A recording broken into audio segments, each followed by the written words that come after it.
and happy Friday. This is Tosca DiMatteo, founder of Tosca Coaching and Consulting, and I'm excited to be here with you today. I am talking about the return back to in real life for organizations, or maybe it's a hybrid of in real life and virtual. And I kind of wanted to talk about this for a couple of reasons. Hello, thanks for joining. I wanted to talk about this because I know that there's a lot of people worried about it, and I think there's organizations that don't know what to do. And I think that some of this is going to be more in effect, more in the fall, I think, is kind of what I'm gathering. But you tell me if you're hearing something different. But you know, this is kind of really related to, I talk about corporate culture a lot, and this is really huge in terms of what is the culture that you, want to be going back into, and what is the culture that you're creating in your organization. So I think it's really important to be doing the work now to set the stage for that. And I think what really scares me is that I don't think people are having conversations around how people might be feeling and what they want, or they're afraid to ask what they want because they don't want to give it to them, all that good stuff, right? So it's kind of like this, right? The company that you were before the pandemic and the company that you are now likely is different in some kind of way. Whether it's how you get things done, whether it's what you're putting out into the marketplace, whatever. Something has probably changed. And the same goes for the people in your organization.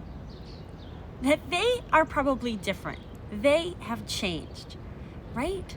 And so now you kind of have to look at this from a perspective of company's different, the people that work for the company are probably different. And so what does that mean about the environment that we're creating? I mean, take a look at me, for example. I don't have a company I have to go back to because I run my own business, but I'm different because I now have a puppy, right? And I didn't have a puppy pre-pandemic. So what is different about me, and what might that mean I would need as I go back into an in real life, for example, corporate environment? These are things to consider. I mean, look, I even have my shirt on today, right? Where it says I'm a simple girl, wine, footsteps, and also paw prints, you know? So my values have even like shifted, right? What's important to me, that list is different. And so with companies that are wondering, oh my gosh, I don't know what to do, let me tell you, the first thing that you can do is have conversations. You know, and it doesn't mean you have to have conversations where you're promising things or you're saying, I'm going to be able to do it, but you're saying, look, I want to know what's changed for you. What are you afraid about in coming back to in person? Or what are you excited about? That kind of work is just, it's so simple, but companies don't necessarily put the time into doing it, and that is what I'm highly recommending. And then on the flip side, if you're an employee, right, then you should be asking those questions.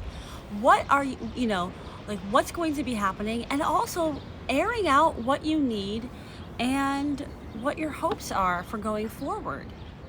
Because it's totally viable for the conversation to go the other way around as well.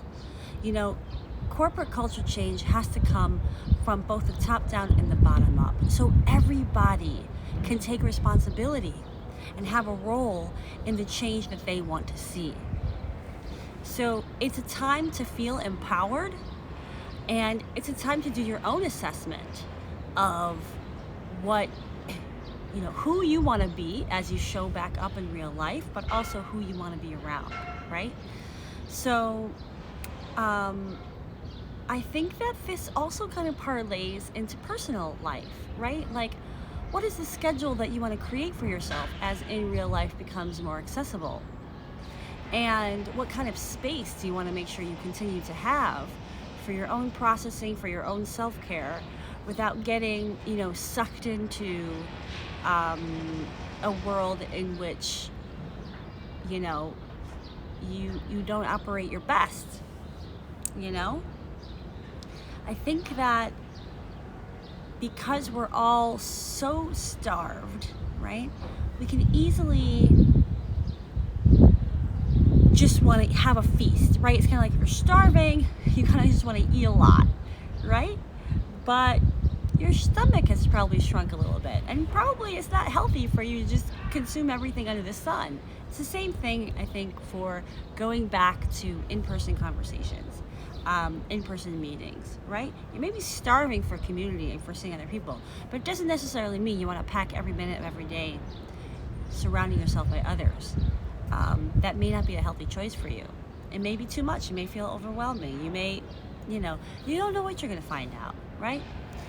So I think at the end of the day, what this is really laddering up to is about creating a sustainable lifestyle, creating environments in which people can live sustainably and not in a constant sprint.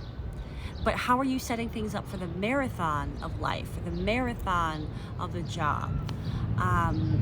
That's the way I think that we have to be approaching this.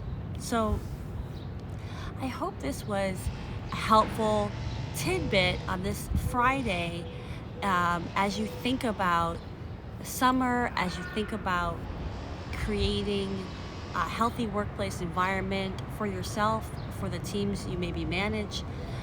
And absolutely reach out if you have any questions, or want to bounce some ideas off, or just chat about what's going on with you, because I find this to be a really fascinating and exciting time for people to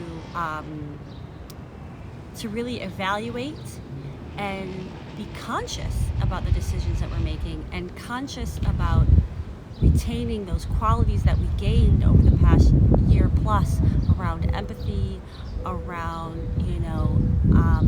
honoring that we don't know what people are going through, and all of that good stuff that came out. It would just be such a tragedy if we were to lose that as we see things coming back into real life. So that's what I have for you today. Again, my name is Tosca Di Matteo with Tosca Coaching and Consulting. Happy for you to be with me today, and looking forward to hearing from you. Ciao for now.